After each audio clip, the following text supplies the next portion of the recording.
రాష్ట్రంలో ఎవరికి అన్యాయం జరిగినా ముందుంటానని హోంమంత్రి వంగల్పూడి అనిత అన్నారు. 2 రోజులుగా పాయకరావుపేట నియోజకవర్గంలో వైసీపీ నాయకులు తనను బద్నాం చేయాలని చూస్తున్నారని తెలిపారు. 11 సంవత్సరాల దళిత ఆడబిడ్డపై రాజకీయం చేస్తున్నారని మండిపడ్డారు.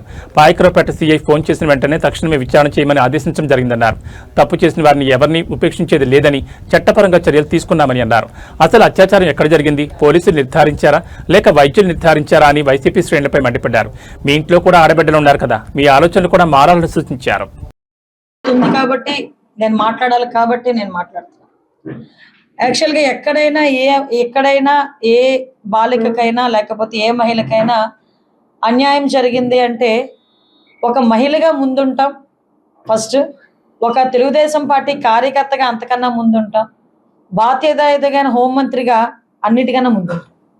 అటువంటిది నా నియోజకవర్గంలో జరిగిన ఒక చిన్న సంఘటన బేస్ చేసుకొని నిన్న మొన్న వైఎస్ఆర్సీపీ వాళ్ళు ఎంత మేరకు దాన్ని ఏదో చేద్దాము, ఏదో నన్ను తీసుకొచ్చి బదనాం చేసేద్దాము అన్న దృష్టిలో ఉన్నారు అంటే నిజంగా నాకు ఆ ఎంటైర్ తతంగం అంతా చూసి ఒక పక్క బాధ అనిపించింది, రెండో పక్క సిగ్గు అనిపించింది. ఎందుకంటే మనం రాజకీయాల్లో ఉన్నాము అనుకుంటే నలుగురికి మంచి చేయాలి, లేకపోతే 4 మంచి సలహాలు ఇవ్వాలి. లేదు అనుకుంటే నోర్లు మూసుకొని ఇంట్లో కూర్చోవాలి. అంతే తప్పించి నువ్వు రాజకీయం చేసేది ఒక 11 సంవత్సరాల దళిత ఆడబిడ్డ మీద అన్న సంగతి మర్చిపోయి ఏం మాట్లాడుతున్నారండి?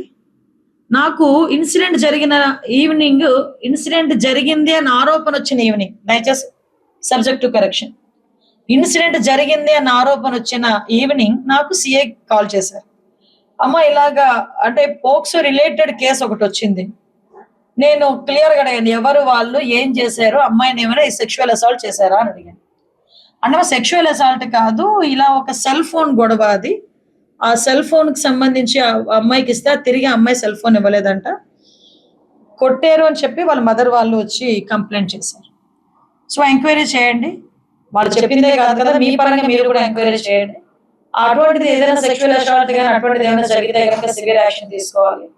ఎక్కడో జరిగితేనే 4-5 టీంలు ఏర్పాటు చేసి అనిత పాయకరావుపేట సొంత నియోజకవర్గంలో ఇలాంటివి జరిగితే 10 టీంలు కాదు 20 టీంలు అనేసి 24 hours కాదు వితిన్ 2 hours లో తీసుకొచ్చి లోపల కూర్చోబెట్టే పరిస్థితి కనిపించాలి.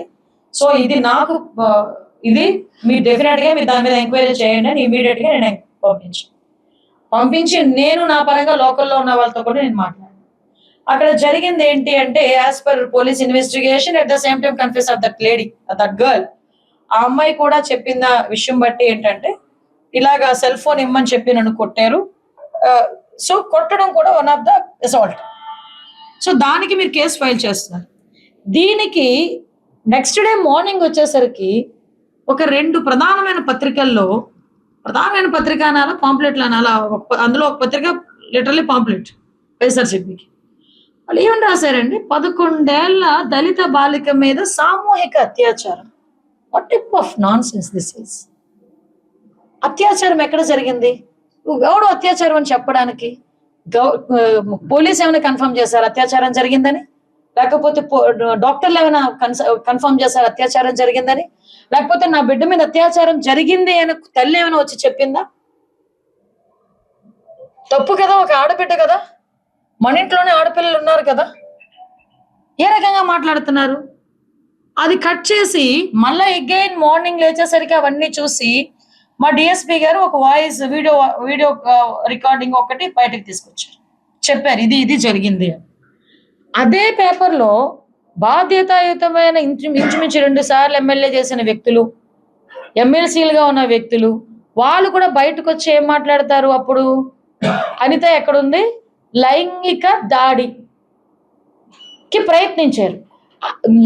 మొదటి రోజేమో 11 ఏళ్ల దళిత బాలిక మీద సామూహిక అత్యాచారం, నెక్స్ట్ డేకి వచ్చేసరికి లైంగిక దాడికి ప్రయత్నం. అయినా మేమేమి ఊరుకోలేదే. ఆ అమ్మాయిని కొట్టడం, చిన్నపిల్లను కొట్టడం కూడా తప్పే కాబట్టి ఇమీడియట్ గా కేసు కట్టి వాళ్ళు రిమాండ్కి పంపించుకున్నాం. ఇందులో ఎవరు కూడా దాయాలనో దాచిపెట్టాలనో ఎవరు ఆలోచించలేదే. అంటే నేనేమంటానంటే నిజాలు పరిశీలించండి, మాట్లాడుకుందాం. ఒక పోక్సో కేసుకు సంబంధించిన ఒక ఆడబిడ్డ పేరు కూడా బయటకు తీసుకురాకూడదు యాజ్ పర్ లా ప్రకారం. అటువంటిది పేరు పక్కన పెడితే అటువంటి ఆడబిడ్డ మీద సామూహిక అత్యాచారం జరిగింది అని చెప్పడానికి మీరు పత్రికలు అయితే అవ్వచ్చు, మీకు ఏ రైట్ ఉంది, మీ దగ్గర ఏ ఆధారం ఉంది? అది తప్పు కదా. మన ఇంట్లో ఆడబిడ్డల మీద ఎవడైనా అలా రాస్తే మనం ఊరుకుంటామా?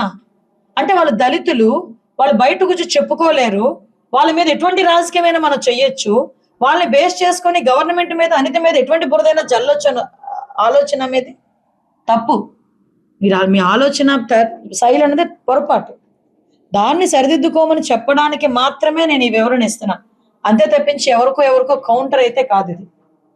దయచేసి అందరూ కూడా గ్రహించండి. ఇక్కడ మనందరం కూడా ఆడపిల్ల, మన ఇంట్లోని మన తల్లి ఆడది, మన భార్య ఆడది, అక్క చెల్లెళ్ళు ఉన్నారు, ఆడబిడ్డలు ఉన్నారు, అందరు ఆడబిడ్డలు ఒకలాంటి వాళ్ళే. దయచేసి ప్రతి ఒక్కరు కూడా దీని మీద ఎవరైనా, నేను పత్రిక వాళ్ళకి చేతులెత్తి దండం పెట్టి అడుగుతున్నా, ఎక్కడైనా ఏదైనా ఇన్సిడెంట్ గురించి రాయాలి అనుకునేటప్పుడు అందులో నిజ నిజాలు గ్రహించుకొని రాయండి. నేను రాయొద్దు అని చెప్పట్లా, రాయండి, కానీ నిజ నిజాలు గ్రహించుకొని ఆ ఆడబిడ్డని వీధిలో పెట్టకుండా, ఆ అమ్మాయి జీవితం నాశనం అవ్వకుండా రాయండి. అటువంటి పరిస్థితులు కాకపోతే కామ్గా ఊరుకోండి. మన ఇంట్లో కూడా ఆడపిల్లలు, అంతేగాని ఆడబిడ్డలు మాత్రం బదనాం చేయొద్దని మాత్రం నేను చేతులెత్తి కోరుకుంటున్నాను. Thank you.